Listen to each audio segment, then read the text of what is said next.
오늘 아침 굿모닝 시카고.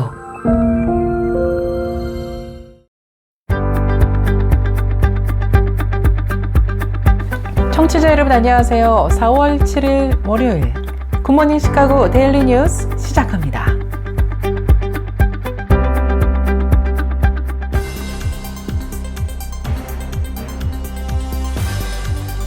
오늘의 주요 뉴스입니다. 한국이 윤석열 대통령 파면으로 수개월 정치 격변에서 가장 중요한 순간을 맞고 있다고 미국의 주요 언론들이 보도했습니다.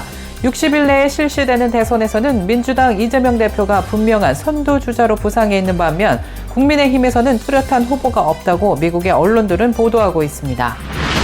최근 시애틀 지역에서 단행된 일터 단속에서 소셜 시큐리티 번호와 워크 퍼밋 등 가짜 증명서를 소지하고 있는 이민자들이 대거 체포된 것으로 나타났습니다. 트럼프 정부는 미국 업계의 하소연으로 불법 고용 단속을 자제해온 것으로 보였지만 최근 들어 일터 급습을 자주 단행하는 모습입니다. 트럼프 대통령의 일방주의적 국정 운영에 반대하는 진보 진영 주도의 시위가 지난 5일 미국 전역에서 벌어졌습니다. 민권단체, 노동조합, 성소수자 권익 옹호단체, 참전용사단체 등 150여 개 민간단체가 참여한 가운데 미국 전역에서 1,200건 이상의 시위와 행진 등이 펼쳐졌습니다.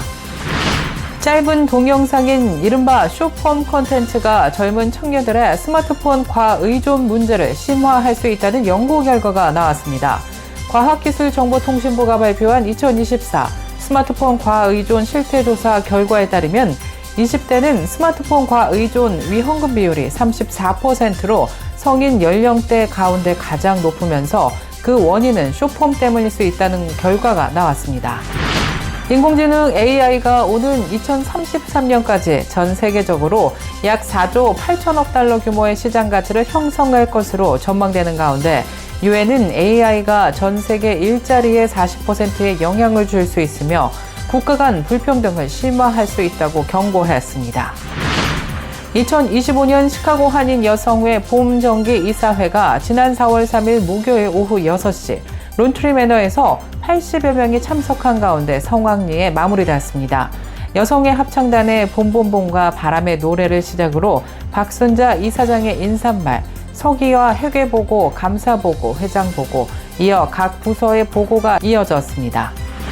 한국교회봉사단이 대규모 산불 피해를 입은 영남 지역을 대상으로 1차 긴급 구호 활동에 나섰습니다.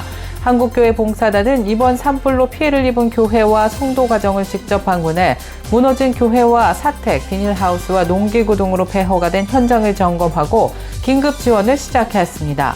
산청, 하동, 의성, 영양, 영덕, 울진, 안동 등 총 8개 지역의 기독교 연합회와 연대회, 피해 복구에 나섰습니다. 박해 감시단체 국제기독연대의 제프킹 회장이 기독교인을 가장 많이 살해하는 국가는 북한이 아니라 나이지리아라고 강조했습니다. 제프킨 회장은 최근 크리스천 포스트와의 인터뷰에서 급진적 이슬람주의자들은 기독교인을 북쪽에서 농업의 중심지인 중부 지역으로 밀어냈다면서 무장 세력은 마을을 습격해 전체 지역 사회를 죽이고 이주시켰다고 밝혔습니다. 이는 은밀한 지하드, 대규모 토지 강탈이라고 비판했습니다. 공립학교 교사와 직원이 근무 중에 기도를 하거나 종교적 발언을 할 수 있도록 허용하는 법안이 텍사스에서 통과되었습니다. 크리스천 데일리에 따르면 공화당이 주도하는 상원에서 22대 9로 가결된 상원법안 965는 공립학교 학군 또는 자율형 공립학교인 차터스쿨 직원이 근무 중에 종교적 발언을 하거나 기도를 할 권리가 학군이나 학교 또는 다른 주 정부기관에 의해 침해될 수 없다고 명시했습니다. 이상 오늘의 주요 뉴스입니다. 첫 소식입니다. 한국이 윤석열 대통령 파면으로 수개월 정치 격변에서 가장 중요한 순간을 맞고 있다고 주요 언론들이 보도했습니다. 60일 내에 실시되는 대선에서는 민주당 이재명 대표가 분명한 선두주자로 부상해 있는 반면 국민의힘에선 뚜렷한 후보가 없다고 미국의 언론들은 전했습니다. 윤석열 대통령이 헌법재판소에서 만장일치로 파면됐다는 소식은 미국의 주요 언론들이 긴급 뉴스와 국제면 톱뉴스로 긴급 타전했습니다. 윤석열의 파면은 2017년 박근혜 파면에 이어 8년 만에 나온 두 번째 대통령 파면으로 기록됐다고 워싱턴 포스트와 뉴욕타임스, 월스트리트 저널 등 주요 언론들은 보도했는데요. 워싱턴 포스트는 지난해 12월 3일 비상계엄을 선포해 충격을 안겨주었다가 첫째, 대규모 반대 시위와 국회의 해제 결의에 막혔고, 둘째, 국회의 탄핵소추를 받고 직무가 정지돼 있던 윤석열 피청구인은 마지막으로 헌법재판소의 파면 선고로 짧은 정치 인생의 종지부를 찍게 됐다고 방송 보도했습니다. 최근 시애틀 지역에서 단행된 일터 단속에서 소셜 세큐리티 번호와 워크퍼밋 등 가짜 증명서를 소지하고 있는 이민자들이 대거 체포된 것으로 나타났습니다. 뉴욕 업스테이트 지역의 목재 제재소와 남부 미시시피주의 건축자재 제조공장, 워싱턴주 시애틀 인근의 지붕 건축회사에 이르기까지 미국 전역에서 서류 미비 취업자들을 많이 고용하고 있는 업종에서 일터 급습과 단속이 이루어지고 있습니다. 특히 워싱턴주 시애틀 인근의 한 지붕 건축회사에서 단행된 이민 단속을 보면 매우 정교한 작전을 펼치고 있음을 보여주고 있습니다. 건축회사에 들이닥친 급습 요원들은 아이스 이민 단속국 요원들과 CBP의 공중해상 작전 요원들의 합동작전이었던 것으로 조사됐습니다. 트럼프 정부는 또 정부 데이터베이스 가운데 사회보장번호와 국세청의 아이템 번호 등을 대조시켜보고 불법 취업 또는 가짜 신분증명 사용으로 의심되는 케이스들을 포착해내고 있는 것으로 분석되고 있습니다. 트럼프 대통령의 일방주의적 국정 운영에 반대하는 진보 진영 주도의 시위가 지난 5일 미국 전역에서 벌어졌습니다. 민권단체와 성소수자 권익 옹호단체, 참전 용사단체 등 150여 개의 민간단체가 참여한 가운데 미국 전역에서 1,200건 이상의 시위와 행진 등이 펼쳐졌습니다.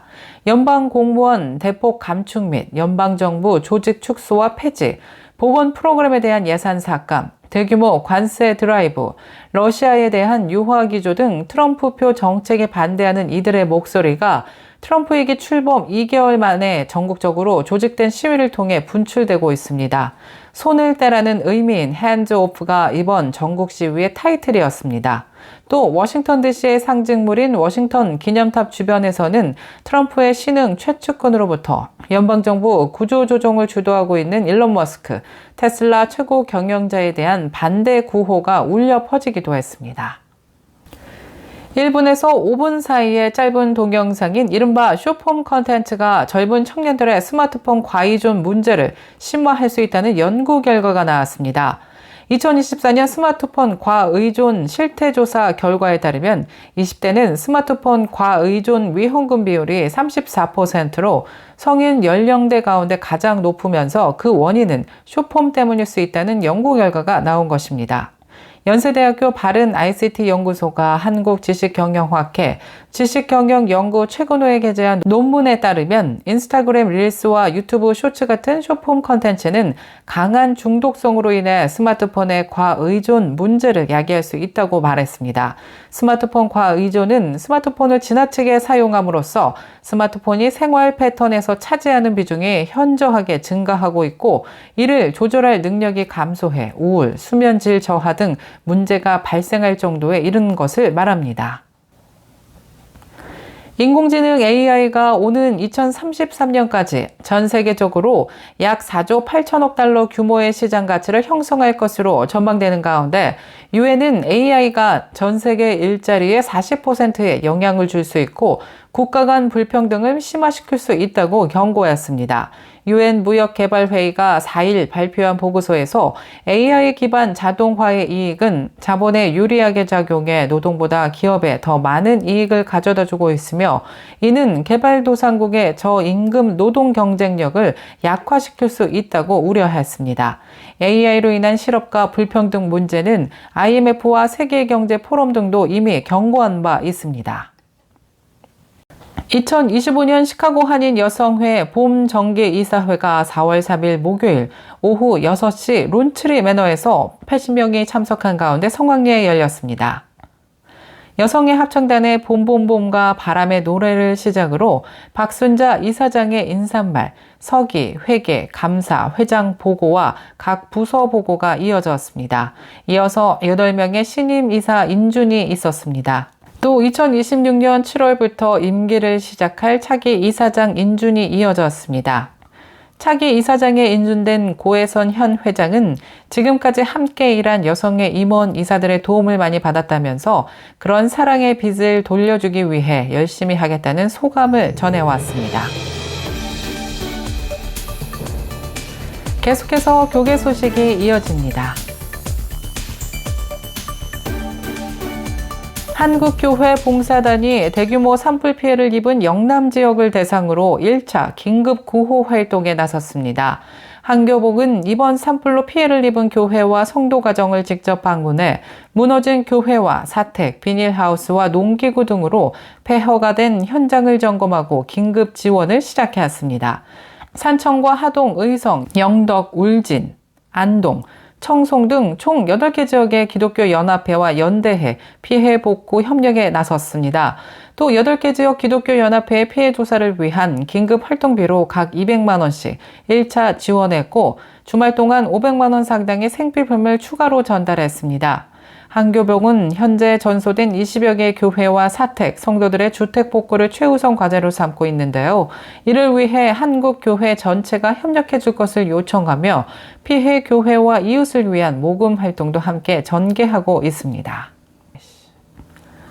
박해감시단체 국제기독연대의 제프킹 회장이 기독교인을 가장 많이 살해하는 국가는 북한이 아니라 나이지리아라고 강조했습니다.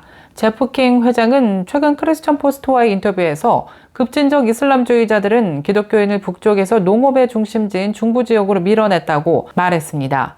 무장 세력은 마을을 습격해 전체 지역 사회를 죽이고 이주시켰으며 이는 은밀한 지하드, 대규모 토지 강탈이라며 그럼에도 불구하고 나이지리아 정부의 대응은 매우 미온적이라고 우려하였습니다. 또 이슬람 극단주의가 그 지역에 뿌리를 내려 영토의 전체 구역을 통제할 수 없게 만들었다고 비판했습니다.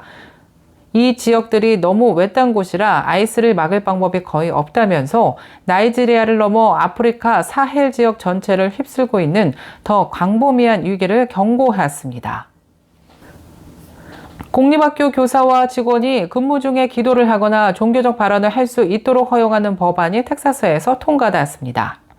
공화당이 주도하는 상원에서 22대 9로 가결된 상원법안 965는 공립학교 학군 또는 차터스쿨 직원이 근무 중에 종교적 발언을 하거나 기도할 권리가 학군이나 학교 또는 다른 주 정부 기관에 의해 침해될 수 없다고 명시됐습니다.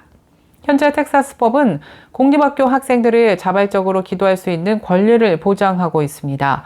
법에 따르면 어떠한 사람도 학생에게 기도나 명상에 참여하도록 강요를 하거나 이를 장려하거나 방해할 수 없습니다.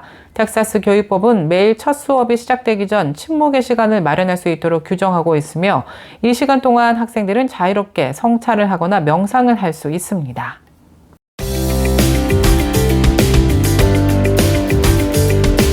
KCBS 날씨 정보입니다. 오전 중에는 맑은 날씨 보이다가 낮부터는 구름 끼고 흐린 날씨와 함께 곳곳에 비 소식 예보됐습니다. 비는 저녁까지 이어질 예정입니다. 낮 최고 기온 39도, 밤 최저 기온 26도 예상됩니다. 내일 해 뜨는 시각 6시 23분, 해 지는 시각 7시 23분입니다. 이상 날씨였습니다.